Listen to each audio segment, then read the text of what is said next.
Fala, turma, tudo bem com vocês? Estamos aqui para o nosso quarto episódio do Atlas Cast e hoje com um convidado muito especial que vai agregar muito valor na vida de você aí, empresário e empreendedor.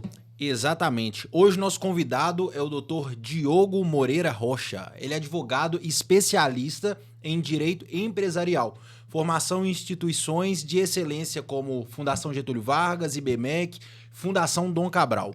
Tem uma trajetória sólida, com experiência em grandes escritórios de Minas Gerais e hoje ele é sócio do escritório Diogo Moreira e Lucas Sobreira, advogados associados, um dos maiores e mais respeitados aqui da nossa região. Então, doutor Diogo, seja muito bem-vindo ao nosso podcast. Vai ser um prazer a gente conversar e aprender um pouco mais sobre essa área hoje aqui. Obrigado, tenho certeza que também vou aprender muito com vocês aqui hoje, então vamos embora. Pra cima. Olha, a nossa primeira pergunta sempre é, o nosso lema é sustenta. O que o Diogo sustentou ao longo da sua carreira, da sua vida, para chegar até aqui e estar se posicionando hoje como referência no mercado do direito empresarial? Cara, a advocacia, ela tem um pilar que eu acho que o essencial, né? Que é a base de tudo, que é a ética, né? Então, a ética, ela precisa sobressair a qualquer outro princípio. E eu acho que o fundamental foi isso, né? A gente sempre trabalhar com ética, com muita transparência e lealdade aos nossos clientes, né? Que são 100% empresários. E voltando um pouco, Diogo, a gente já estava até conversando um pouco aqui nos bastidores, mas acho que é interessante a gente deixar um pouco mais explicado para o pessoal e também para a gente entender mais um pouco da sua carreira, o que te levou para a área do direito e principalmente depois para a área do direito empresarial. O direito é até engraçada a história, né? Eu comecei a te contar aqui, eu queria ser médico, ia ser colega de profissão seu. Eu fui para BH para estudar, para fazer o ensino médio, finalizar o ensino médio e fazer medicina. E o direito eu tentei meio que escondido. Eu resolvi fazer direito, fiz um vestibular para farmácia também, passei, aí não fiz a matrícula no final de semana. Na segunda-feira, avisei que não fez a matrícula, né? Minha família ficou meio assim. No sábado era a prova da FUMEC, de Direito, e passei também. Aí fiz o Direito. Só que, desde muito cedo, como foi um curso que eu escolhi assim, de supetão, eu quis fazer estágio. Então, comecei a fazer estágio logo no final do primeiro período, segundo, e passei por várias etapas, né? Por órgão público, por empresa privada, por escritório de advocacia, para ter certeza do que eu queria. Para saber, não, eu quero advogar, eu quero concurso, eu quero ser advogado corporativo, o que eu vou fazer? E nesses experimentos aí, por todos que eu passei, eu tive uma certeza. Funcionário público, não. Né? Não vou ser. E adorei o direito empresarial, que foi o último escritório que eu passei, penúltimo, na verdade, antes do meu. Então, apaixonei com a área e, assim, é o amor mesmo à profissão e ao empreendedor que nos fez seguindo adiante e está aí até hoje. O nosso negócio é para falar de empreendedorismo também. Por que não fazer concurso? E por que empreender? Empreender no Brasil é um desafio, né? É um desafio muito grande, né? A gente tem uma das cargas tributárias maiores do mundo, né? Uma legislação trabalhista complicada, né? Que onera muito o empresário, então é um desafio. Então, o empreendedor, ele é um sofredor. Então, eu sempre tive esse sangue na veia. Meu avô é comerciante, né? Minha família é de comerciante, eles têm loja há muitos anos. E desde o berço eu já me identifiquei com aquilo, né? A gente precisa trabalhar, precisa plantar para colher. E é mais ou menos o que o empreendedor faz. Agora, o raciocínio do concursado, do concurseiro, ele é um pouco diferente disso, né? Com algumas exceções, né? Acho que tudo tem ressalva. eu senti nos órgãos públicos que eu passei, eu vou falar a palavra mesmo, né? Nós estamos aqui. É preguiça, muita preguiça. E eu não queria aquilo, né? A pessoa estuda tanto para passar e no final ela se acomoda ali e está esperando a aposentadoria. Só cumprir hora. Exatamente. 6 horas da tarde a caneta cai, vai embora. Então, feriado, quer emendar todos, entendeu? Então, assim, não tem aquele compromisso com o nosso dinheiro que paga eles. Ao contrário do empresário, que trabalha 12, 18, 20 horas para pagar o salário dos seus funcionários. Então, assim, essa conta, entendeu? Na minha cabeça, ela não é muito lógica, né? A gente paga o salário de um cara que trabalha menos que a gente. Então, assim, eu tenho uma certa aversão com concurso. Obviamente, né, tem aí vários concursados que, de fato, se empenham, se trabalham, mas os ruins acabam manchando a imagem da classe. Nosso primeiro episódio foi falando, basicamente, uma parte dele foi disso. Nós estamos empreendendo no mercado, a gente tem contato com o empreendedor o tempo inteiro, e essa cultura da pessoa pensar que eu vou lá, faço o meu até a hora que der para fazer o meu e vou embora, é uma cultura que destrói um pouco o ambiente produtivo. E o raciocínio que eu tive nesse dia foi o seguinte: o que é bom e quer ir para cima, ele é embarreirado pela burocracia e pela cultura falha dos que não querem fazer nada, não conseguem romper. Então, às vezes, você compactuar com esse ambiente, você vai se frustrar. Exatamente. Eu seria extremamente frustrado se eu tivesse passado em qualquer concurso. Por isso que eu nunca nem tentei, porque se desse alguma zebra e eu passasse... Porque a família da gente, quando a gente opta por fazer direito, já fica, nossa, qual concurso você vai fazer? Eu ia falar isso agora. A ideia promotor? Já é concurso, né? Advogar não. É a última opção. Se não deu certo o concurso... Advogar, se balançar uma árvore ali, cai um tanto de advogado e tal. É sempre o que eles falam. Não, advogado tem muito. Cara, eu acho que toda profissão tem muito. E, né, a medicina, ela vai chegar nesse ponto, que vai... A medicina ela está um passo à frente das demais profissões porque é uma profissão que ainda existiam poucos médicos respeitados. Hoje vocês já estão vivenciando isso. Tem escola de medicina em qualquer esquina e tem uns médicos aí, cara, que formaram que eu não tenho coragem de passar nem na porta do consultório. Acho que se eu chegar lá ruim, eu levanto e saio correndo. A previsão é que nos próximos 10 anos, que é um intervalo muito curto, dobre a quantidade de médicos. Vai bater milhão, né? Já tá quase batendo. Se eu não me engano, agora está mais ou menos 600, 700 mil. E a previsão 2030, é que em 2035 tem 1,5. É muita coisa. Então, assim, a gente nunca vai ter concorrente se a gente fizer bem feito o que a gente se dispõe a fazer. Né? O concorrente é aquele que tá do seu nível para cima, né? O que tá para baixo já passou. Isso é uma coisa que eu falo muito. E não só no trabalho, né? Por exemplo, para fazer uma prova, um concurso que seja um vestibular, você não tá concorrendo com quem não tá estudando, com quem não tá fazendo nada. Cara, exatamente. O meu carro e uma Ferrari é carro. Tem como eu concorrer com uma Ferrari em uma pista? Exato. É tipo isso, não é porque é carro que a gente vai ser concorrente também. Exato. Com certeza. E além disso, tem um negócio importante que, né, essa questão da ausência de concorrência.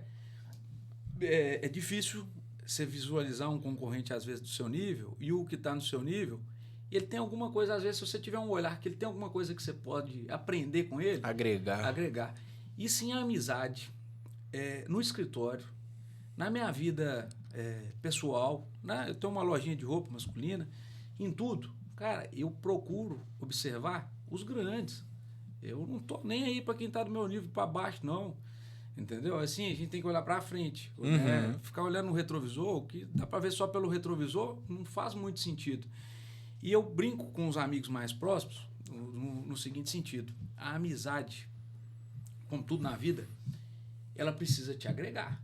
Sim. Se você participa de um meio que seus amigos não te agregam em nada, você vai ficar alienado. É muito melhor você sair com quem fala de negócio do que quem fala de pessoas. E na minha transição do retorno, eu voltei para o governo tem 1 ano e pouco.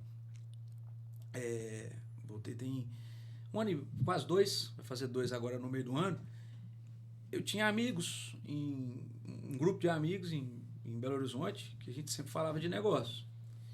E aqui eu comecei a me deparar com os amigos que preocupavam mais em falar de pessoas. Eu falei, tá errado, eu vou emburrecer. A gente já cansou de conversar O coisas nosso primeiro episódio foi isso, quase. relacionado Esse a é qual o isso. nosso projeto? 10? 10? 11? Eu nem sei qual. Mas porque a gente tá construindo juntos uma relação que a gente fala da mesma coisa. Vamos treinar junto, vamos participar de um evento junto, ano passado, G4, Educação, e fomos, e vai construindo. Não é que a gente... Minha mãe sempre falava isso, você não vai deixar de conversar com lógico, ninguém. não é discriminação. Mas, para a mesma vibe que você tá querendo, você tem que conversar com pares que estão no mesmo caminho, cara. E pode falar. É muito impressionante, se você for observar em volta, tá? É muito melhor você ser o menor da turma, porque você vai almejar alcançar o grande, Sim. do que você tá com todo mundo no seu nível. Ou abaixo. Abaixo ainda é acomoda, pior. né? Abaixo você vai voltar, né? Exatamente. Então, assim, quando você tem um objetivo, nossa, o cara conseguiu, eu também consigo. Então, é motivador, pelo menos, né, pra mim. Né? Também. Os caras conseguiu, vão fazer também, lógico, cada um na sua área, mas aquele cara sabe o caminho das pedras, ele vai te falar alguma coisa interessante, ele vai agregar alguma coisa. Então, longe de ser discriminação, mas isso é vida, é muito ruim você estar perto de pessoas. Né? A história do primeiro episódio que a gente conversou sobre isso, eu venho da faculdade pública, né? Também. Quando eu comecei, eu tive um cursinho de redação. Eu sempre fui pro mercado livre, liberal. Vixe, aí eu falar isso, o meu estereótipo lá, um dia eu bati um papo com o professor e falou assim, você falar isso aqui é quase um tapa na cara porque é voltado sempre pro público, pro devagar, pra burocracia. E eu falei assim, eu sei dar aula de redação, eu vou abrir um cursinho de redação. Vamos pôr pra derreter. Ao invés de entrar dentro... Vou esperar eu estudar mais 4 anos, então, pra defender o doutorado, pra voltar pra universidade de novo, pra ficar lá. Mas é X mil reais, mas e o período que eu vou passar fazendo isso? Eu posso fazer uma pós, eu posso fazer um mestrado e ir pra uma faculdade também, porque tem vaga pra todo mundo. Se tiver aí 100 vagas, então vamos todo mundo morder. Mas a visão é essa, eu vou concorrer em um mercado e depois vai me dar frustração. Eu não aguento, eu sou inquieto, eu tenho que conversar com gente, eu tenho que fazer negócio. Exatamente. E vários dos grandes empresários que, pelo menos eu acompanho e você também, eles falam o seguinte, que esse processo de transição acabam perdendo, não perdendo em si a amizade com as pessoas, mas se distanciando de algumas pessoas que não acompanham o crescimento, o desenvolvimento. É natural algumas pessoas ficarem para trás, né? Se você quer evoluir, se você quer seguir em frente, você tem que abrir mão de alguma coisa, né? Ninguém consegue andar ancorado, né? Então, não tem como você andar amarrado em coisa do passado. Então, a gente tem que preocupar com isso, tem que preocupar, tem que ter uma visão de que, né, você precisa sempre melhorar, né? Que o que hoje existe não vai ser amanhã. A gente viveu um negócio, né, assustador aí, que foi a pandemia. Que mostrou que tudo pode sair do lugar muito rápido, né? E assim, para que eu também vou ficar no mesmo lugar? Exatamente. Diogo, você na sua atuação empresarial, o empresário, ele é um desbravador, um empreendedor, né? Sai desbravando a floresta dele aí, vai dando cabeçada, aí participa da consultoria, da mentoria. Mas, para profissionalizar a atuação desse empresário, de repente ele tem que ter pessoas que vão agregar. Um marketing bom, uma assessoria jurídica boa, uma assessoria contábil boa. O que agregaria, de fato, independente, assim, virou média empresa. Cara, vamos antecipar os problemas jurídicos que você vai ter? Porque vai ter. Essa seria a minha pergunta agora também. Porque na medicina, a gente vê... Eu acredito que na área do direito... também na advocacia, também, independente se é na parte empresarial ou o que for. A gente vê, as pessoas nos veem como resolvedores de problema. Então, esperam o problema acontecer para poder ir. Então, muitas pessoas procuram médico quando tem algum problema de saúde. E eu acredito que na área do direito também, né? O que essas pessoas poderiam fazer antes, né? Um empreendedor, antes de surgir um problema? Tem várias coisas que ele pode fazer antes de surgir o problema. Porque logo que a gente veio para Curvelo, era inimaginável a gente ter o volume de empresa que a gente tem com a gente, né? Nós temos empresa comerciante que tem 1 ou 2 funcionários, tem empresa familiar que só trabalha a família e temos grandes empresas. Então, em todos eles, a necessidade, não precisa ficar médio para precisar de ter assessoria jurídica, porque como empreender é um desafio, você precisa de um contrato bem elaborado, você precisa de entender quais são os deveres e direitos do seu funcionário, você precisa questionar, às vezes, uma guia que a contabilidade te manda, porque o contador ele não é advogado, eu não sou contador. Né? Se eu tiver alguma questão contábil, eu tenho que ligar para o contador. Quando eu me dispor a ser contador sem estudar, eu vou ser um péssimo contador. E o contador que se dispõe a ser advogado sem nunca ter passado por uma faculdade, que acha que sabe, coloca o cliente dele em fria. Entendeu? Então, assim, da mesma forma como o pequeno, o médio e o grande empresário tem contabilidade, ele precisa ter um escritório de advocacia. E foi isso que a gente preocupou. Nós precisamos ter plano que atende o José da mercearia, a senhora da quitanda, o fulano, que é um profissional liberal. Então, assim, a gente pensou em ter planos que agregassem a todo mundo. O que você precisa? Eu não tenho nada de problema, não. Mas eu tenho um bolo de notinha ali, que eu não recebo e tal, notinha branca, né? Que aqui ainda existe, né, muito isso no interior. Manual mesmo. O fulano de tal veio aqui, pegou em nome de ciclano. Vão cobrar. Porque o cara já está ali sofrendo. Muitas vezes o lucro do negócio dele está naquele recebimento que ele precisa. Então tem, para citar, para ser mais pragmático, tem do recebimento, a cobrança judicial, que às vezes não precisa nem ter custo, que pode usar o juizado especial. Tem de uma análise de contrato. Tem das situações trabalhistas diversas que podem acontecer. Funcionária grávida. O funcionário pediu demissão e não quer cumprir aviso, desconta, não desconta. Durante o aviso, arranja outro emprego. Abona, não abona, paga, não paga. Então, são N problemas que podem acontecer. E se eu começar a narrar alguns aqui, cara, a gente termina só no final do mês que vem, porque é inimaginável. Né? O tanto de problema trabalhista que acontece, o tanto que gente é complicado lidar com pessoas. Obviamente tem alguma pergunta que você não responderia dentro do que a gente pode conversar? Não. Você acha não, dentro da sua experiência, nós não temos machismo aqui, não. A gente presta o serviço que é bom mesmo. Os problemas trabalhistas, patrão, funcionário, colaborador, a maior parte advém de uma falha de gestão ou de um processo cultural do brasileiro? Aí eu vou falar porque eu tô no meio do mercado e a reclamação é terrível do colaborador. Então, eu acho que o colaborador tá muito mais maniado do que tudo. Tá.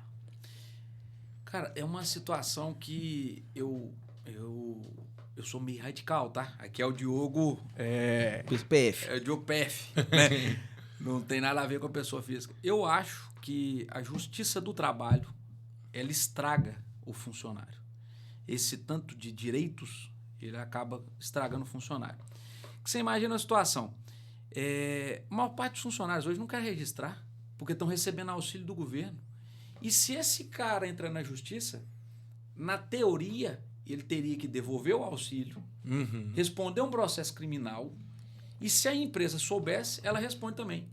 Só que a empresa, às vezes, entra, sabe que ele está recebendo e nem fala, porque ela tem medo, porque na maior parte das vezes é só a empresa que responde o processo e é só a empresa que é punida por não ter registrado. Só que o empresário ele está se vendo cada vez mais dificultoso em conseguir contratar. Né? Nós tivemos empresas grandes que vieram aqui para a cidade que prorrogaram em 30, 40, 60 dias a inauguração porque não tinha mão de obra. E aonde que está o foco desse problema? Na Justiça do Trabalho. São os juízes paternalistas que acabam com a Justiça do Trabalho. E a Justiça do Trabalho, ela tem que acabar. Se eu faço um contrato com você, eu vou te pagar R$10.000 por mês. Você vai trabalhar de tal a tal hora. Se você descumprir, eu desconto. Se você não descumprir, eu desconto. Vou te pagar 13º, não vou pagar, você recolhe seu fundo de garantia.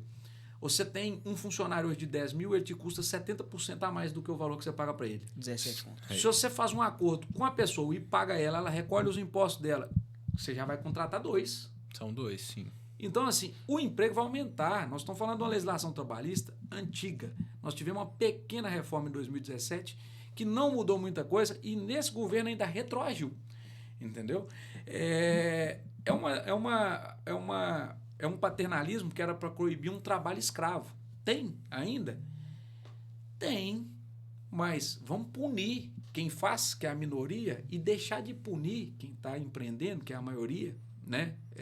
Porque o empreendedor já sofre demais pagando a conta de tudo, inclusive do salário do concursado, para ser punido o tempo inteiro. Então, assim, para concluir, esse extremismo desses juízes, às vezes paternalistas, vai acabar com a justiça do trabalho. Eles estão dando um tiro no pé.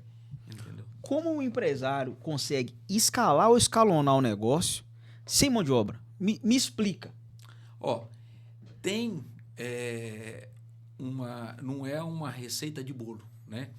Cada nicho, ele depende de determinadas questões. Às vezes, na bonificação atrativa, uma bonificação por produção, um benefício a mais que a empresa dá, ela consegue angariar funcionário, né? Gente que de fato quer trabalhar. Ou então tirar uma pessoa boa, né? Um profissional competente de outra empresa. Com o quê? Benefícios atrativos, né? Ambiência, né? Hoje todo mundo preocupa com esse termo. O lugar de trabalhar é agradável, não é agradável? Cara, trabalho não tem que ser agradável, não. Trabalho você tem que trabalhar, né? Eu, graças a Deus, sou apaixonado com o que eu faço. Se eu ficar lá 10, 12, 20 horas, né? A gente acaba que quando a gente é dono, a gente não desliga. Não. Né? 24 horas. 24 horas 7 ligado. dias.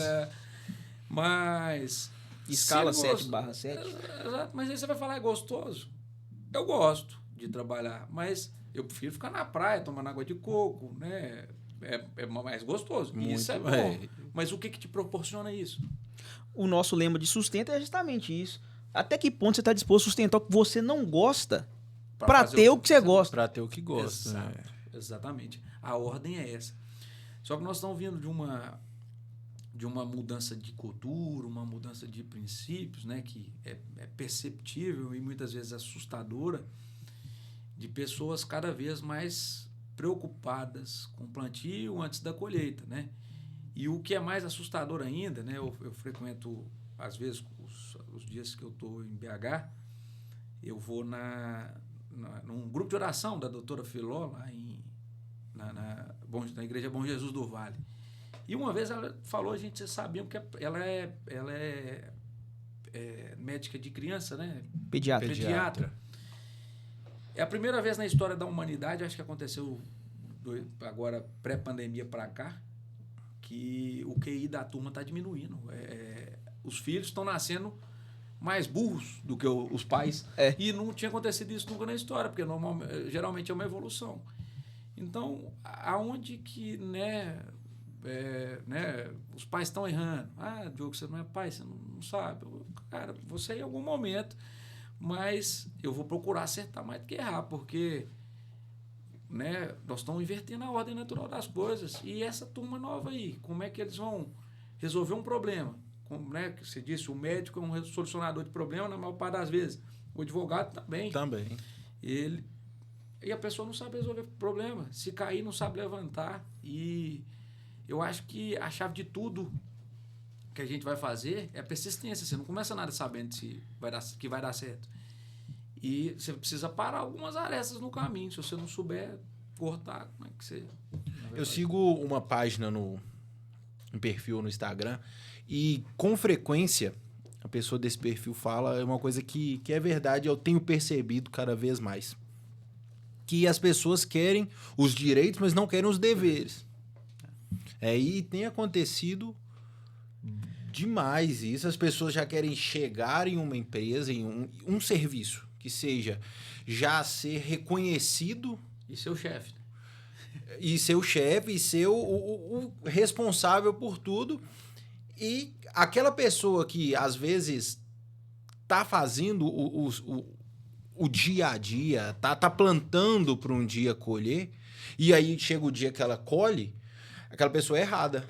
Né? Não, é puxa-saco do chefe, é isso, é aquilo. E também tem a questão do imediatismo, né? Que a pessoa quer tudo muito rápido. Sim. Nada rápido é sólido, né? A construção ela demora, a confiança ela demora, a segurança ela demora. Eu tinha uma preocupação muito grande quando eu vim advogar aqui em Curvelo, quando nós resolvemos montar o escritório aqui, foi até um convite do meu sócio. Eu estava em Belo Horizonte, já tinha passado por grandes escritórios e comecei, depois que eu preocupei muito em aprender primeiro com outros escritórios do que inventar no meu. Eu falei, não, para eu conseguir advogar e para eu conseguir resolver um problema do empresário, eu preciso fazer um estágio aqui com quem sabe fazer isso bem feito. Receita de bolo, eu pego. Exatamente. Então eu preocupei muito em aprender antes de ter o meu. Porque se eu errasse ali, eu tinha uma retaguarda para mim segurar e recorrer, tinha mais gente para conversar. Então eu preocupei em passar por esse estágio antes de ter o nosso. E aí não tem como, a gente não sabe tudo. A faculdade, né, eu até vi no podcast anterior você falando que a prática, aliás, que a teoria é importante. Mas a teoria é menos importante do que a prática. Porque acontece com todo mundo. Você fez marketing, você fez medicina. Eu já escutei depoimentos de alguns médicos que formei, agora eu sou médico. O que eu faço agora? Entendeu? Você nunca viu uma fratura exposta, você nunca viu aquilo na sua frente ali, você tem que resolver na hora. E a advocacia é assim. O cara chega com um problema, às vezes, não é um problema fisiológico, mas é um problema da vida dele, que ele pode perder patrimônio, ele pode adoecer por causa daquilo, ele pode quebrar. Então, se eu não tivesse preocupado em formar essa bagagem antes e ter a irresponsabilidade de ter botado a cara no mercado só com a prática, talvez o escritório se perderia ao longo do caminho. E muitos se perdem aí, que aí vão optar por fazer concurso, vira policial, faz um outro, entendeu? Faz uma outra coisa e se frustram por isso, porque acharam que sabiam simplesmente por ter formado e ter visto alguma coisa. Eu, no meu período de formação em letras, todas as coisas que eu pude adiantar de entrar na sala de aula para saber o que estava rolando, eu fui. Então, para voltar no tema anterior, eu participo de formação de pessoas desde 2018. Adolescentes, principalmente, eu sempre fui para o ensino médio. O que me preocupa é que boa parte também dos nossos educadores não saem preparados para isso. Então, eu não consigo conceber um professor que tem vergonha de falar na frente. Então, de repente, você escolheu o curso errado. E a outra coisa é quando eu vou para a parte dos alunos, o que me preocupa é quando eu entrava na sala e falava assim, ó, eu tô preocupado com a situação aqui, não é nada da matéria. É que vocês têm 10 anos, na época eu tinha 26, e eles 16, 17, eu tenho 10 anos de diferença suas.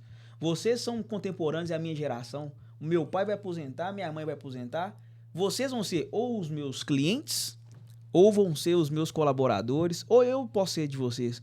Só que a falha no percurso de eles não conseguirem resolver um problema, não interpretar um texto, fazer contas simples matemáticas, é isso que nós vamos passar, porque eles são geracionais nossos. Exatamente. Entendeu? A sua área da geriatria já tá bom, a pessoa vai lá com 60, 50, mas os nossos pares, pra gente trocar uma ideia, falar de negócio, falar de crescer, falar de investimento, são esses meninos que você vai tentar trocar um papo, não dá liga. Não dá liga. Não vai. Eu tava vendo até um amigo que tem empresa de vender carro.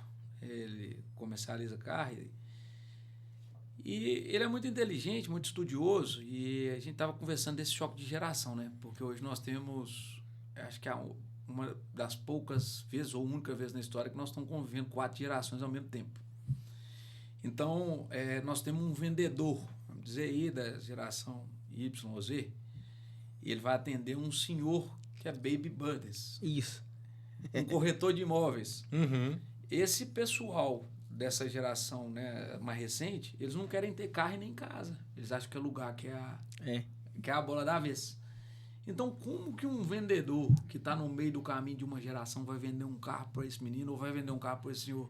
Então, assim, é um desafio você transitar por todas essas gerações e se manter no mercado entendendo que você tem que fazer para o senhor, você tem que fazer para a geração intermediária aí, que né, é essa nossa, você tem que fazer para o jovem, você tem que fazer para o adolescente, então é um desafio, e cada um tem um... Eu presto serviço lá para Semente Tonaco, né? O Grupo Tonaco lá do Triângulo.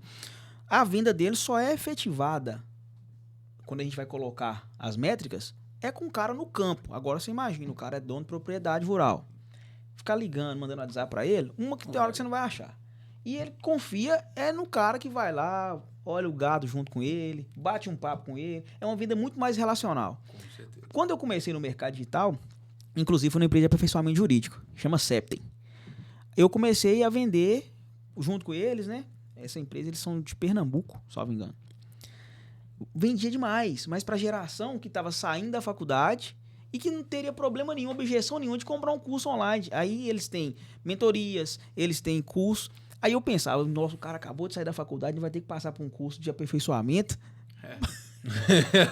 Acabou de... Se ele não tá aperfeiçoado, aí tinha um dos primeiros cursos que era indicado pra eles lá era o seguinte, formei, e agora? Porque o cara sai sem laço nenhum, não tem nada. E essa é a pergunta que todo esse informático tinha que se fazer. Nós temos um cliente em comum aí, a Semente Tonaco é cliente nossa também, o João, a Natália. O João, Natália, Ronaldo. O Ronaldo, são 10.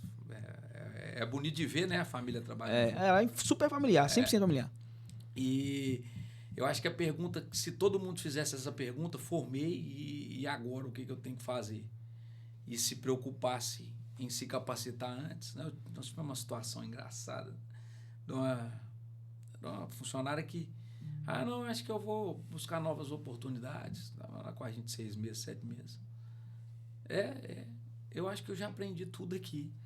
Falei, então você tem que buscar novas oportunidades. Nada, trabalhava numa área específica, né? E achou que tinha aprendido tudo. É complicado, né? É por causa dessa ansiedade, dessa necessidade de tudo rápido. Mas aí a vida vai mostrar, né? A vida acaba aprendendo da pior forma, que é errando, e a nossa profissão é uma profissão que não admite erro, igual a sua, né? Sim. Porque igual a sua também. Se eu você mandar vai fazer uma campanha errada, negativa, acho que é de todo mundo. Mas a nossa ainda mais, porque nós podemos acertar 10 vezes. Podemos ser exitosos em todas as áreas do direito. Podemos atender um cliente a vida inteira bem, ganhar tudo o que for possível. Mas ele vai lembrar da gente o dia que a gente fizer algo errar. Com certeza. Cara, você pode ter carregado a empresa do cara nas costas. Ele pode te dever a vida. Mas se ele achar que você errou num pontinho... Não é nem ter errado, realmente, né? Ele vai... porque muita gente é assim, né? Acha que você errou. Não, mas você perdeu por quê? Ué, quem perdeu foi você, ué. O funcionário era seu. Você que fez tudo errado. É você que não me enviou a notificação no prazo certo. Você que perdeu, foi ou não? E o cara... Tá tentando salvar o... Exatamente. Então, e muitas vezes esse problema acaba destruindo tudo que você construiu ao longo do tempo. Então, não dá para errar, né? Não tem essa brecha para erro. E como lidar com o erro? É humano. Com a sua experiência, claro. Pode acontecer, né? De errar. Você tem que ser transparente. Deu uma zebra aqui, as soluções que a gente tem para resolver é essa e essa. Erramos, né? Lá no Oriente a gente tem isso faz parte da ética, né? Que é aquele primeiro pilar que eu disse, que é nesse sentido. Mas erramos, vamos resolver, vamos assumir, vamos marcar. É dessa forma que funciona. Mas esse não é o problema. Quando a gente erra de fato, né? Nós levamos o erro para o cliente. O problema é esse cliente chato que procura um erro que não existe, né? Que eu vi na internet há poucos dias atrás, né? do cliente pobre, e que é o cliente pobre que não é de dinheiro. É o cliente que te questiona o tempo todo, que acha o seu trabalho caro, que te amola para refazer, que quer acompanhar tudo de perto sem saber nada. É aquele cliente chato. Você gasta tempo, energia e deixa de ganhar dinheiro por causa desse cliente. O cliente chato é sempre o que te paga mal. Entendeu? E aí, esse cliente pobre, você tem que correr dele, porque ele suga a sua energia de atender mais 3 ou 4 bons. E você pode até ter um desgaste com um bom por causa de um cara desse. E o cara, para chegar nesse ponto de falar assim, esse cliente é um cliente pobre, do que não é de... Né, nós estamos falando de dinheiro. Não estou me referindo a dinheiro. Quando que ele vai ter esse discernimento? Às vezes, quando você vai ter, você já está viciado naquilo ali, você já está... Já envolveu. Já envolveu. Então, a gente... Nós somos prestadores de serviço. É assim. Às vezes você percebe só quando já está no meio. Aí você tem que concluir o trabalho. Depois que... Não tem como, não. Exatamente. Voltando um pouco, que a gente estava falando sobre a questão do entrar no mercado de trabalho, eu acho que... Isso é uma falha no sistema de ensino, porque a gente formei, eu sou médico. Mas agora, o que eu vou fazer? Se eu for dar plantão, se eu for abrir uma clínica, se eu for estudar, e eu não falo questão mesmo de conteúdo teórico da área da medicina, mas, por exemplo, eu trabalho, eu tenho a minha empresa, eu recebo pela empresa. Mas quando eu formei, e hoje ainda eu sei um pouco mais, mas quando eu formei eu não sabia nada. Alguém me falou que eu precisava abrir um CNPJ e eu fui atrás de uma contabilidade, abri um CNPJ e beleza. Eu mandava a nota para eles. Vai falar, né? Mandava a nota, a ANAF, né? Eles me devolviam a nota, eu recebia e ficou por isso. E depois tive alguns problemas. Depois de um ano e alguma coisa, que talvez se eu soubesse pelo menos um pouco superficialmente da questão da contabilidade, eu não teria tido o prejuízo que eu tive. E não só na área da contabilidade, mas também na área do direito. Todas as áreas, na verdade, do marketing. Basicamente, nós temos um processo de formação que vem desde a educação básica, que é... Vamos falar, né, o que a gente gosta de falar assim, é disfuncional boa parte do nosso processo de formação. Os currículos têm que ser revisitados, no geral. Porque se você for na escola, noções de contabilidade poderia estar no ensino básico. Noções, de repente, noções de direito. É pro cara não dar uma cabeçada ali na frente, você não levar um documento, esse documento não tem que levar pra contabilidade. Não, eu tenho. Às vezes, para você só... Não é você questionar o profissional que é capacitado, mas você deixar esmo e também não saber de nada. A primeira vez que eu fui credenciar para poder prestar um serviço, eles mandam uma relação de documentos que eu precisava enviar.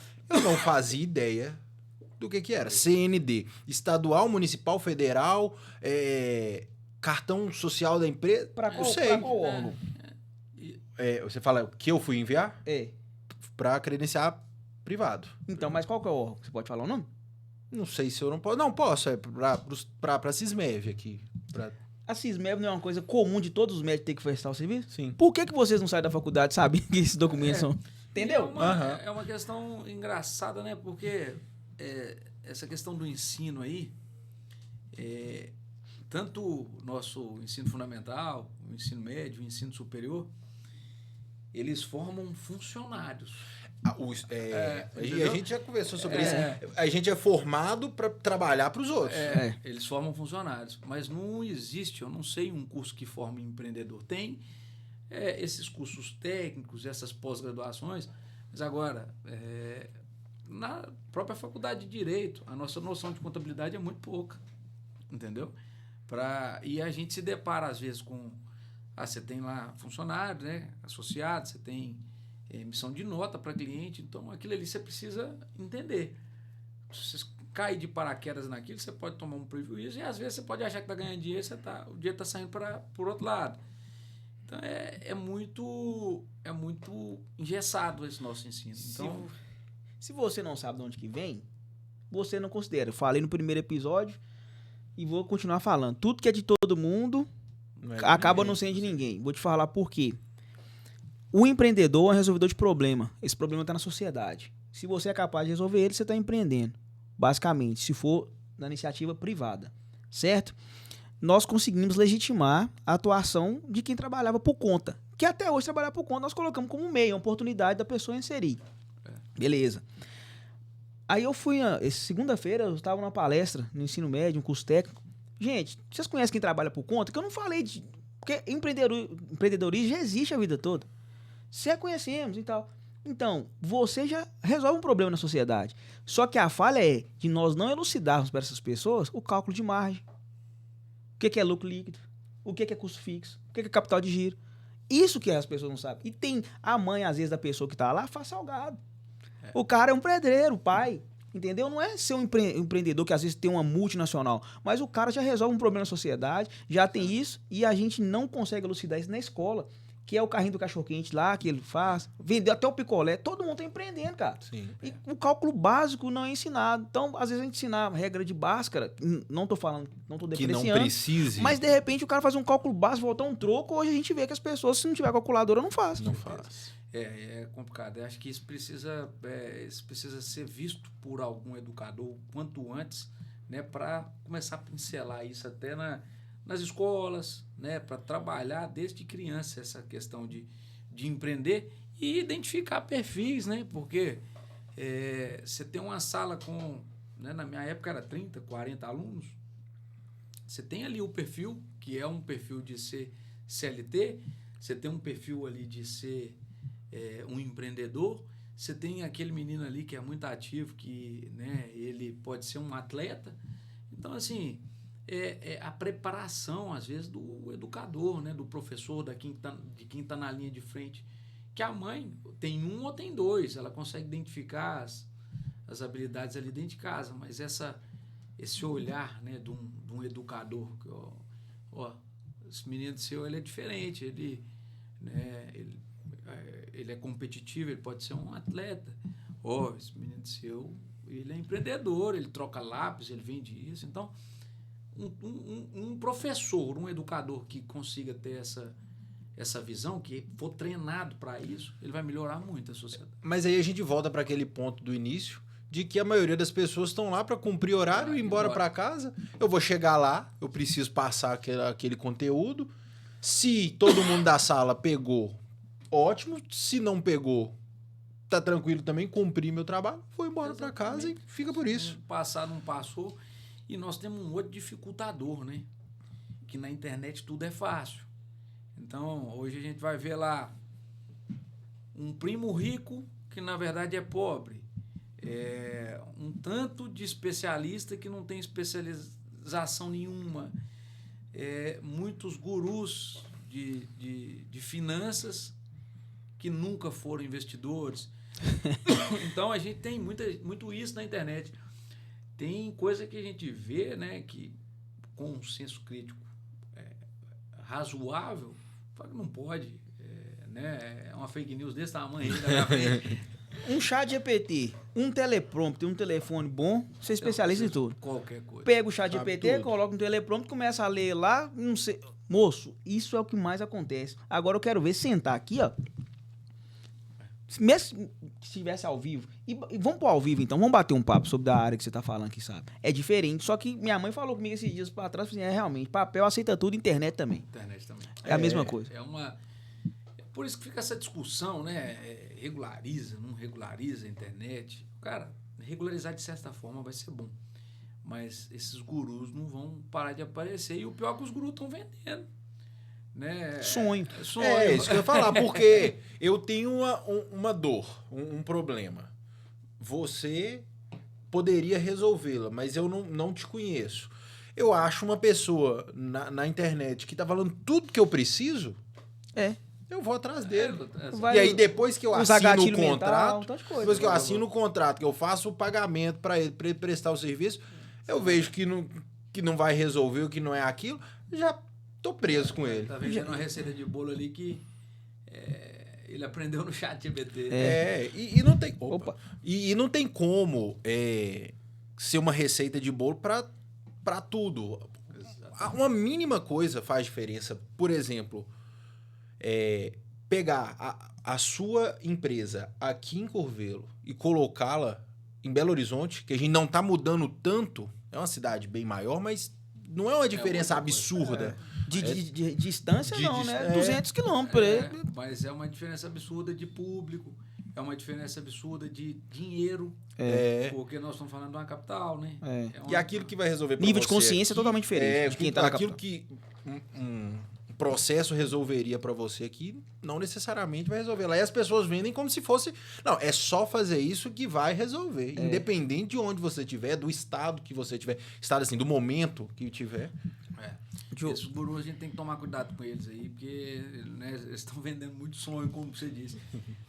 Cara, eu vi um aí, eu vou até comentar, vendendo recuperação judicial. Hoje, né, porque as pessoas começam a vender o que está na crista da onda. Nós estamos passando num momento de crise, e é público e notório. Exatamente. Né, uma crise forte, né? Não é uma marolinha. E, não, tá todo mundo devendo. Eu vou vender aqui recuperação judicial. Cara, recuperação judicial é um processo caro, é um processo complexo. Você sai do seu negócio e, às vezes, vem um administrador judicial para o seu negócio que não entende do seu negócio. O índice de recuperação judicial está altíssimo, porém, o índice de êxito de uma recuperação judicial que se conclui e tem sobra alguma coisa pro empresário, que ele reverte a recuperação, é baixíssimo. Então, ou seja, você está assinando a sentença de morte do cara. E esse empresário que às vezes se submete a uma recuperação judicial, que é convolado em falência, ele não pode participar de outra sociedade empresária, ele vira um falido. Então, como é que você tira o cara do mercado? Tira. Como é que você vende uma situação dessa pro empresário? Isso tem que ser no último caso, né? E se de fato for necessário, entendeu? Esse é um exemplo, mas N fatores. tem No, vários outros que você fica vendo aquilo ali, né? Formei em 2009, tô indo aí para... Não, tô ficando velho, viu? Tô para quase 15 anos de formada. Experiência. Mais de 15, né? 2010. Vixe, Maria, 16 anos. Tá velho mesmo. E a gente fica vendo isso aí como se descobrisse o Brasil. Road patrimonial. O pessoal vende como se fosse uma receita de bolo. A sua vai ser de um jeito, você é médico. A sua vai ser de outro. A minha vai ser de outro. Não é aquela receita de bolo, a empresa coloca aqui, não. Depende de objetivo. O que você quer com a sua? Então, do meu lado, a primeira pergunta, uma das primeiras. Você faz tráfego pago? Faço. Vamos lá ver se você precisa. Eu, atualmente, estou pegando negócios que já estão andando, que já fizeram clientes. Principalmente quando é venda de produto ou um serviço recorrente. Me mostra qual foi os seus últimos 12 meses, porque para que eu vou fazer tráfego pago, sendo que você já teve relacionamento com o cliente? Nós não podemos reativar a sua base antes de qualquer coisa. Por que eu vou trazer campanha para colocar mais clientes, sendo que você tem uma cartela que você está desativada? É uma falta de relacionamento que você está tendo. Isso é comercial. Porque, de repente, você quer jogar criativo, encher seu funil, vai queimar com campanha, o custo de aquisição para o cliente está alto, no geral. Né, para um cara entrar no canal hoje seu de atendimento, ele está em um leilão, que toda hora aparece uma empresa de marketing, uma empresa de advocacia, você entendeu? Uma clínica falando sobre emagrecimento. Eu vou aumentar o meu CAC, que é o custo de aquisição para o cliente. Mas você não teve uma cartela gigantesca, nos últimos 12 meses, vamos reativar ali? Aí depois reativou todo mundo, é o meu posicionamento. Você tá contra o tráfico? Não, eu tô a favor da pessoa que eu tô prestando serviço. Exatamente. Entendeu? Por exemplo, a ótica, a Andréia, vende ótica há 20 anos. Quantos clientes já tem lá? Tem na notinha anotada, tem no sistema. Vamos reativar.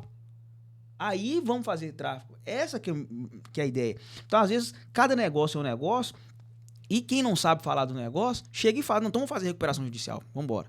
Você tira o player, o cara às vezes é um grande player, o cara... Exemplo, João Polinário é um mau player, o cara tá capengando aí agora, da Polishop, e ele tá meio, né? Teve esse problema aí agora, que ele tá até caçou o passaporte, a galera tal. Como é que você vai usar o mesmo exemplo do cara e tirar um player desse do mercado? Né? Não é o cara, não é ruim, né, cara?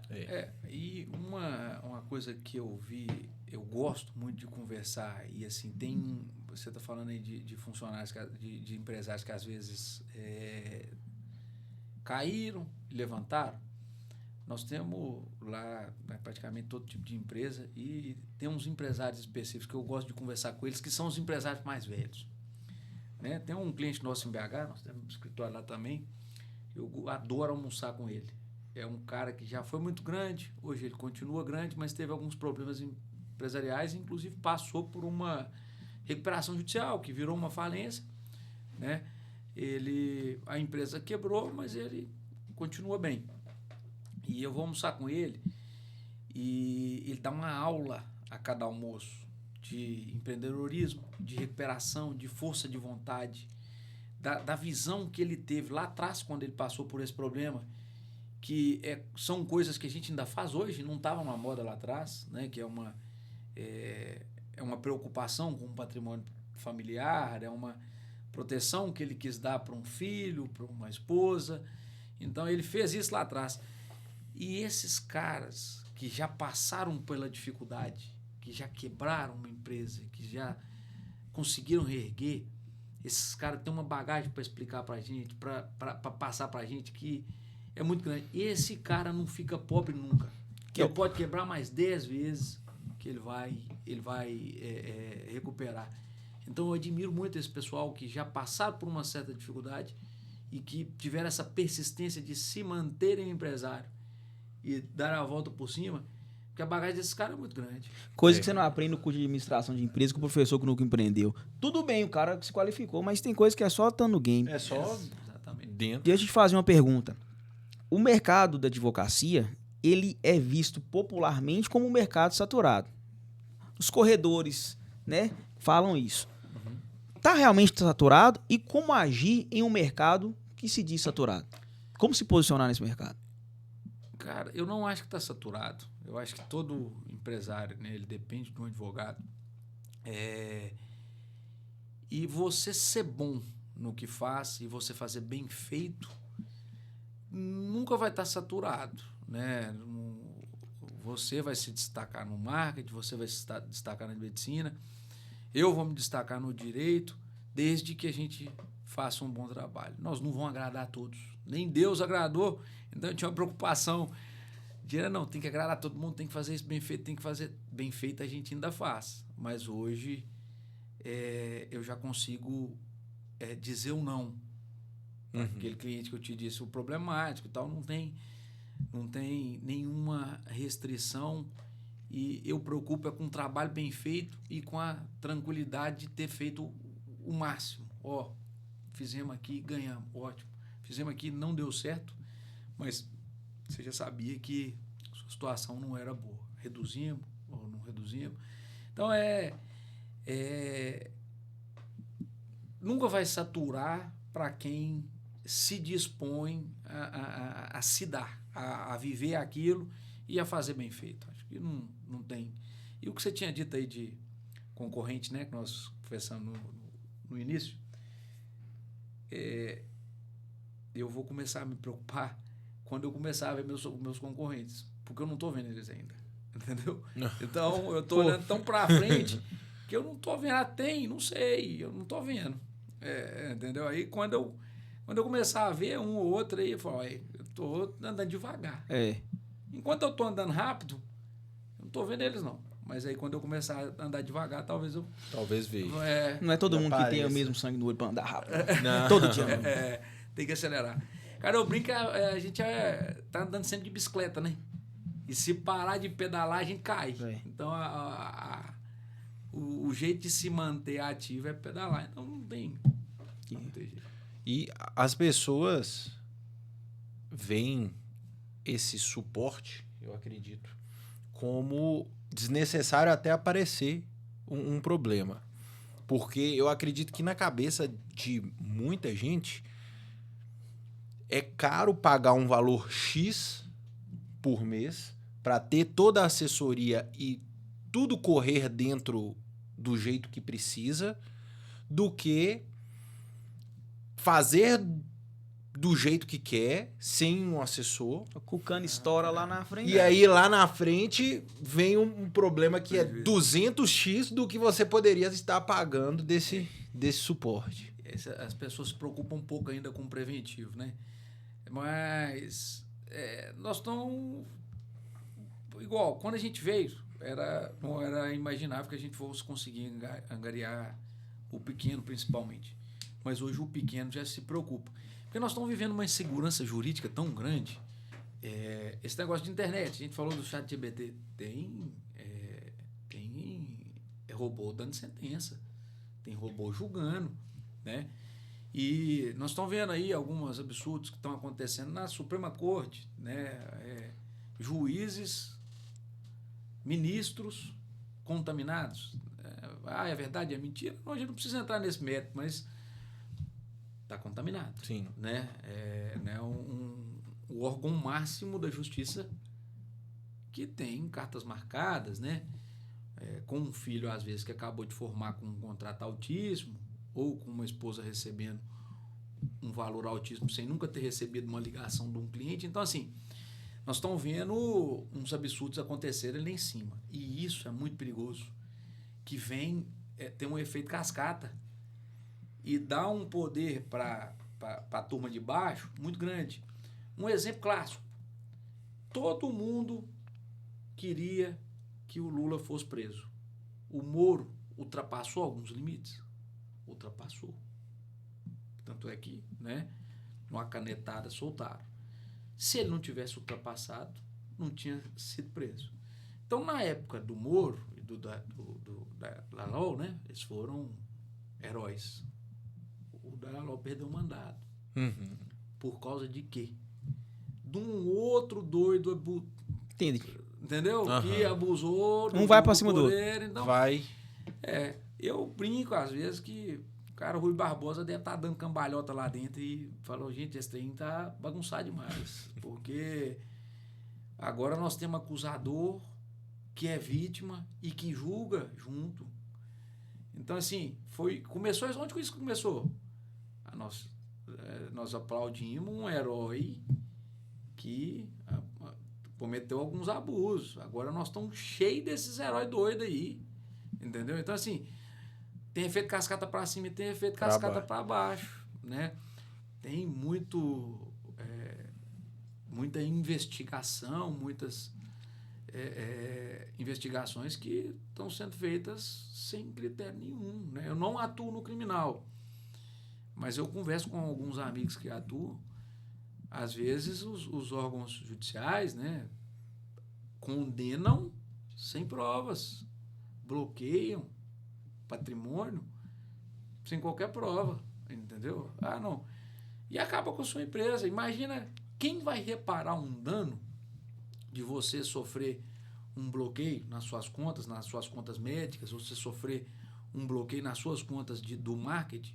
Não, cometi um erro médico que você não cometeu e alguém te acusa por ter cometido e nisso você já teve bloqueio, você já sofreu o processo, já abalou sua imagem. Mas cadê o nosso direito de E aí eu vou receber de defesa? quem esse prejuízo? Não, prendeu meu carro, prendeu aqui. Entendeu? Então, assim, esse superpoder, ele tá sem limite demais e tá muito desenfreado, porque a lógica das coisas é investiga, depois condena, depois pune, né? E hoje nós estamos punindo sem condenação. Então tem assim, tem um negócio perigoso acontecendo aí. Tá fora da ordem, né? Tem alguma coisa que uma verdade que é considerada verdade pelas pessoas que estão começando a empreender, uma empresa que está começando, que acredita que é uma verdade, mas que na verdade é uma mentira, mas que foi enraizada na sociedade e as pessoas levam isso e é preciso explicar bem e ir trabalhando para a pessoa desmistificar e desconstruir Um mito. um mito. Eu acho que o mito que acontece, né, é um mito implantado, acho, na cabeça de todo mundo. O empresário é rico, vai ganhar muito dinheiro. Isso aí é o quê? O empresário, ele trabalha pouco, né? Tem esse... Ah, não, eu vou ser empresário, vou chegar na empresa a hora que eu quiser, vou sair a hora que eu quiser, não vou ter horário, meus funcionários vão trabalhar por mim. Viajar, ficar uma semana fora. Eu acho que esse é o maior mito aí, né? A maior mentira, na verdade, porque o CLT que trabalha lá 8 horas por dia, o concursado que está lá às 6 horas da tarde, a caneta dele cai e vai embora, 13º, 4º e 5º, pingando, né, com o suor da gente aí, pagando imposto. Aí o cara vai empreender. 5º dia útil, tem que pagar o povo. Tem. Entendeu? Ah, não tem dinheiro, tem que pagar, ué. Dia 20, né? Para quem é optante pelo Simples, ele tem que pagar o governo, tem que pagar o Eu sócio. te falei. Quem não sabe de onde que tá vindo, não se preocupa, né? Você sabe de onde que tá vindo, você tem que preocupar. Né? Então, assim, acho que o maior mito é esse, de vou virar empresário. Você vai sofrer. Depois que vira empresário, tá resolvida a vida, né? Você vai sofrer. Mas tomara que você seja um empresário exitoso e persistente. Eu, no meu caso, eu nunca coloco uma pedra no sonho de ninguém. Inclusive, quanto mais. Mas sempre tem duas pessoas que me procuram muito. Quem já tá e quem quer começar. Pra quem quer começar, qual que é o ramo? É produto? Sabe calcular o markup? Não. Então, tá com capital de giro? Não. Roupa? Deixa eu te falar, roupa é sazonal, né? Tem inverno, tem outono, tem verão. Aguenta segurar a onda? Não, mas quer vender roupa. Então, abra uma página no Instagram, pega umas pecinhas e começa. Que é de graça. Porque... E outra coisa, vende todo dia, toda hora. Vai trabalhar domingo, vai trabalhar sábado. Não tem isso, não. Tem hora, não. Mas, não, cansei de trabalhar pros outros. Mas, então, sabe Então, que você vai trabalhar. preparado. Que agora você vai deixar de ter um chefe só, né? E Vai dar testado pra você vários. mesmo? Já pensou? Tô doente, atestado pra você mesmo, né? Não tem isso. Não tem um migué, não tem nada. Não, e quem passa a ser seu chefe quando você é dono? Seus clientes. É. Então você sai de um e passa a ter vários. Então você tem que agradar seus clientes. Vai ter cliente que você não vai conseguir agradar e que vai embora. E você não pode se frustrar porque vai vir outro melhor. Então, assim, tem esse mito aí. E esse mito é a falta de persistência que acaba... Acho que é um índice nosso aí que a maior parte das empresas não passa do 2º ano, né? Não passa do segundo. As maiores... Não aguenta, né? Não passa do 2º, então... Queima o capital todo, você não consegue... E por vários motivos, né? Não tem essa organização, esse conhecimento da pessoa para poder... Na organização da gestão. E segundo, também quando vem uma fase ruim... acabou, desiste, né? Vou te dar um exemplo disso. A gente tava falando sobre horário e horário. O meu cliente me manda mensagem, às vezes, 6h30, que a hora que ele acordou também tem pra academia. Pra quem colabora comigo, eu só mando 8. Porque ele vai começar 8. Exatamente. Imagina. Isso é né, até uma consulta grátis aqui. Eu brinco com todos os meus clientes. O WhatsApp não foi feito para conversar com o funcionário. Não tem nada no WhatsApp que vai te ajudar com o seu funcionário. O funcionário mandou mensagem fora do horário, não responde, liga. Aquilo ali é uma prova de hora extra. Às vezes o cara não está fazendo nada, está conversando com você um assunto aleatório. Vai chamar atenção, vai fazer alguma... Não escreve não, porque tem gente que não sabe ler. Às vezes lê de um jeito e entende de outro. Ou você escreveu de um jeito, pensando de uma forma... Numa entonação, às vezes, né? E aí a pessoa lê... O português é muito difícil. Né? Às vezes né, o cara lê sem pontuação. Então, assim... É melhor ligar. Não tem nada que o WhatsApp vai te beneficiar na vida empresarial com o seu funcionário. E tudo é prova contra você. Pelo contrário, né? Só pode te prejudicar. Liga. A ligação hoje é mais barata do que o WhatsApp. O WhatsApp pode causar um prejuízo aí que é imensurável. E se tem... meus funcionários fizeram um grupo de WhatsApp lá e estão conversando fora do horário. Adverte. Entendeu? Pune. Fora do horário de trabalho, vocês só podem tratar de assuntos pessoais. Né? Gestor, gerente, coordenador, um grupo de WhatsApp com um funcionário, tem doido que não dorme. O cara manda mensagem 2, 3 horas da manhã e você está no grupo do WhatsApp, é uma pessoa que fala por você, está mandando mensagem de madrugada para os seus funcionários, tudo lá, sem você saber. Olha o passivo que você está criando. Entendeu? Eu nunca tinha pensado. E eu não respondo, eu não mando. Não falo nem Depois de questão de você. Eu falo disso ser depois usado Usa. a favor do colaborador. Isso é igual né? fim de relacionamento. Ué. Quando um vai para um lado, outro vai para o outro, cada um quer atirar mais. E eu estou citando aqui exemplo prático. Já consegui, já chegou tipo de ação, demanda desse tipo. O dono nem sabia. A ordem da empresa é para funcionar e para conversar no horário comercial. O gerente criava um grupo sem o dono e metendo o pau nos colaboradores.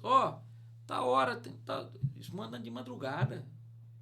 Entendeu? Mandando 10, 11 horas da noite, depois mandava 5, 6 horas da manhã.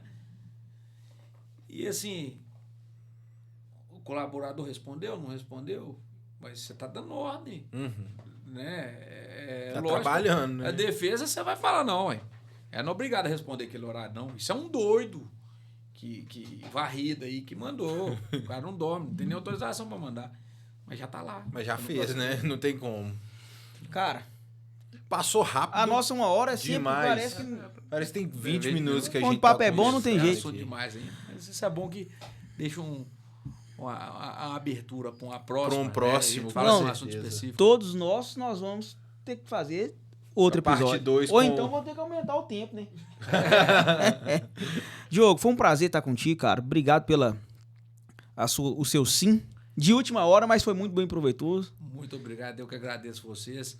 E é sempre proveitoso conversar com gente que tem a mesma linha de raciocínio, né? As mesmas pretensões, que querem seguir em frente, que querem, né? Almejam coisas maiores, né? E aqui nós estamos falando de 3 profissões, 4, né? Talvez uma quinta ali completamente distinta. Totalmente. Né? E falando a mesma língua e conversando e trocando experiência. Para mim foi muito gratificante. Você pode ter certeza que eu saio daqui com a bagagem a mais, aprendi um pouquinho de marketing, aprendi alguma coisa ali de medicina e estou à disposição lá para sempre que vocês precisarem. Show de bola. Vamos Com marcar outro certeza, episódio, vamos com certeza. sim, porque a gente conversou sobre muita coisa, mas ainda tem muita coisa que a gente pode... Ainda tem muito assunto ainda, Que né? a gente pode contribuir, né? Trocar um com o outro. Exatamente. A vida é dar o que você tem e pegar o que você não tem. Exatamente. Tem que ter esse feeling aí. Com certeza. Cara, mais algum... Quer dar um conselho? Quer dar uma palavra para nossa audiência que empreende? Como se eles fossem bons, a gente não dava, né? A gente vendia. Mas eu não... Quem sou eu para dar um conselho para um empreendedor? Mas eu quero parabenizar, né? A pessoa que tem coragem de empreender, né? Nesse Brasilzão e que se dispõe a passar por todos os desafios que o empreendedor está sujeito, né? Eu só tenho a parabenizar a todos, né? E caso eles precisem, nós estamos à disposição. Sempre as ordens. Agora, só para poder encerrar aqui, o que você pretende lá na frente, quando você for aposentável, não realmente vou parar mesmo, agora eu vou desacelerar, não desacelerar, mas parar mesmo de trabalhar, for aposentar e olhar para trás? O que você pretende ter deixado? Cara, são 2 respostas que eu vou te dar. A primeira, acho que eu parar de trabalhar só, eu não vou... Só depois que eu morrer. Esse negócio de aposentar aí, só de me imaginar lá em casa sem nada para fazer, acordando. A gente brincou no prêmio da Mega Sena da virada, né? A gente tava viajando com a família e tal. Diogo, você ganhar, o que você vai fazer? Eu vou trabalhar menos, obviamente, vou aproveitar muito meu prêmio, mas você imagina você ficar sem trabalhar? Loucura. Não dá. E o legado que eu quero deixar, cara, tanto para os meus filhos, né, que é um sonho, eu quero ter, né, o quanto antes, e para as próximas gerações, é de ter feito o que tinha que ser feito, né? De ter feito bem feito, agradando ou desagradando, e de deixar esse legado de ética, de disciplina e de ter construído uma carreira sólida, porque eu não tenho advogado na família, né? Minha família, como eu disse, é de comerciante, e a gente valoriza muito o pouco que a gente consegue construir do nada. Então, assim, só de deixar alguma coisa, de ter atendido várias pessoas importantes, vários empresários renomados e importantes, e que eu tenho certeza que vão falar bem da gente, né? Mais do que os que vão tentar desabonar de algum jeito, já é uma história interessante. Acho que quando a gente coloca tijolinho por tijolinho, a gente sabe o valor da caneta, o valor da xícara, o valor da mesa, e isso é o mais importante. Com certeza. Show de bola. Isso aí, pessoal. Esse foi mais um episódio do Atlas Cast. Muito obrigado de novo pela oportunidade. E fiquem aí, porque toda semana tem um episódio novo e a gente vai trazer pessoas das mais variadas áreas para a gente falar sobre o trabalho, sobre business, sobre vida, sobre carreira. Pra cima e sustenta. Sustenta.